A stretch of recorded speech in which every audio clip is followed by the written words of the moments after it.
ನಾವು ಇಲ್ಲೇ ಬೆಂಗಳೂರಿಂದ BTM ಲೇಔಟಿಂದ ಬಂದಿದ್ದೀವಿ. ನಮಗೆ ಕಬ್ಬನ್ ಪಾರ್ಕಲ್ಲಿ ಮಾವು ಮೇಳ ಇದೆ ಅಂತ ಗೊತ್ತಾಯಿತು. ಏನು ಖುಷಿ ಅಂದರೆ ಇಲ್ಲಿ ರೈತರಿಗೆ ನೇರವಾಗಿ ಅವ್ರಿಗೆ ನಮಗೂ ಕೂಡ ಅದರಿಂದ ಬೆನಿಫಿಟ್ ಇದೆ, ಕಡಿಮೆ ಬೆಲೆಗೆ ಸಿಗುತ್ತೆ.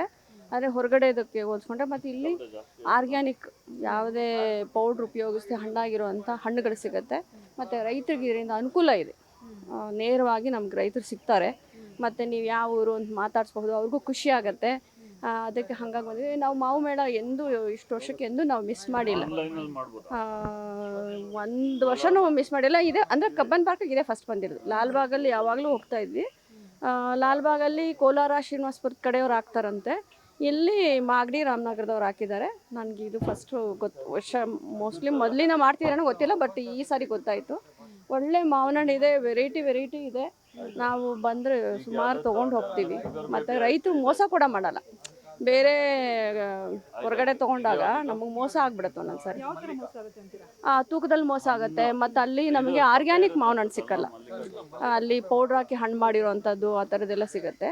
ಇಲ್ಲಿ ನಮಗೆ ಯಾವುದೂ ಇಲ್ಲ, ಒಳ್ಳೆ ಪ್ಯೂರ್ ಆಗಿರೋ ಮಾವಿನ ಹಣ್ಣು. ಮತ್ತು ಹೇಳ್ತಾರೆ ಇದು ಚೆನ್ನಾಗಿದೆ ತೊಗೊಳ್ಳಿ. ಮತ್ತು ಅವರು ರೈತರಲ್ವಾ, ಮೋಸ ಮಾಡಲ್ಲ ಅನ್ನೋ ನಂಬಿಕೆ. ರೈತರು ಹಳ್ಳಿಯವರು ಒಳ್ಳೆ ಜನ ಅಂತ, ಅವ್ರು ಮೋಸ ಮಾಡಲ್ಲ ಅನ್ನೋ ನಂಬಿಕೆ. ಹೌದು, ರೈತರಿಗೆ ಇದರಿಂದ ಅನುಕೂಲ ಆಗಲಿ, ಯಾವುದು ಮಧ್ಯವರ್ತಿಗಳು ಇಲ್ಲದೆ ಅವ್ರಿಗೆ ಸಿಕ್ಕತ್ತೆ. ಹಾಗಾಗಿ ಅಂತ ಹೇಳಿ